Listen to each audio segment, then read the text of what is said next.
Hello book lovers, and welcome to day 7 of 30, where I talk about my top 30 all-time favorite books in honor of my 30th birthday.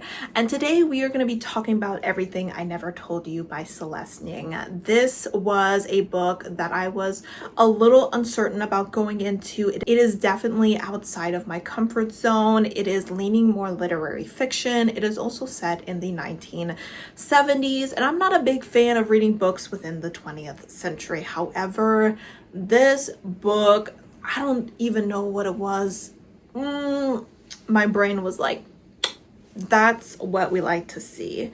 In this book, we are following a Chinese American family, and they have 3 children, an oldest son, a middle daughter, and a youngest daughter. And the middle daughter is their favorite. Their whole world revolves around her and what she's going to become when she becomes older. And because their parents' life revolves around their sister, the other children's life kind of revolves around her as well. However, at the beginning of this book, her body is found in the lake, and no one is really sure how she ended up there. Did she commit suicide? Was it an accident? Did someone try to kill her? And so we follow this family both after the death of this daughter, as well as what their life looked like before and what potentially led to this situation. Oh my gosh, if you are someone who really enjoys reading about family dynamics,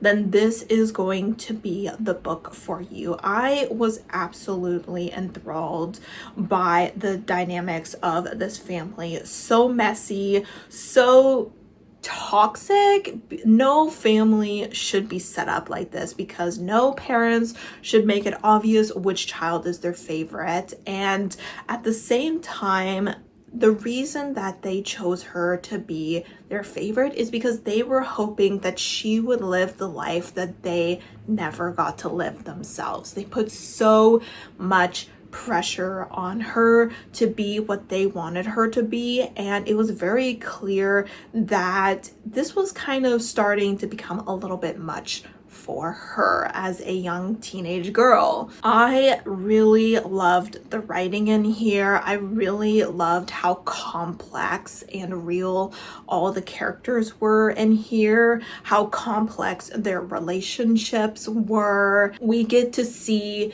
everyone's point of view throughout this story, and just seeing how different members of the family viewed different events was really interesting. Seeing how they responded to her death was also absolutely heartbreaking. This was a family that essentially lost its pillar. They kind of built this daughter up to be the center of their universe, no matter if she wanted that or not.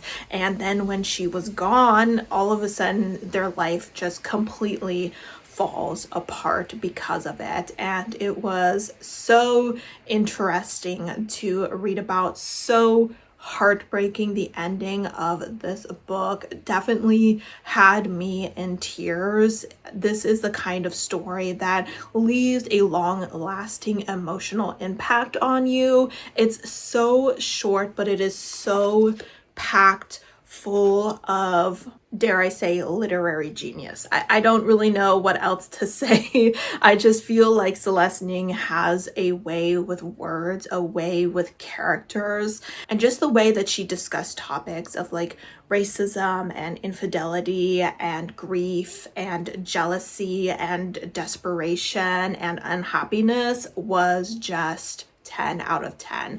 This is definitely a book that I would love for everyone to check out. It is a book that I think about to this day and would definitely love to revisit. Let me know if you've read this book and what you thought of it, and I will see you tomorrow with the next book.